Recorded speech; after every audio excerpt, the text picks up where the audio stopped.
ஆசைப்படாத, கொந்தளிக்காத, கோவப்படாத, ஃப்ரீயா விடு, முருகன் இருக்காரு பார்த்து பாருன்னு சொல்லி மனசை கொஞ்சம் அடக்கி வை.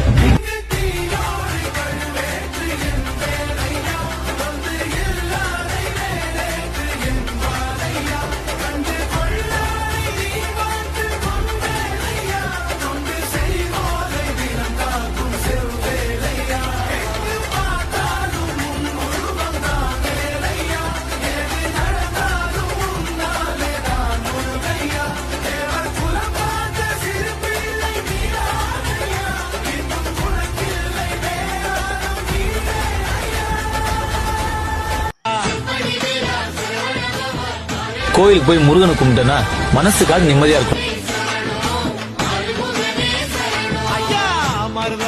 சத்தியமா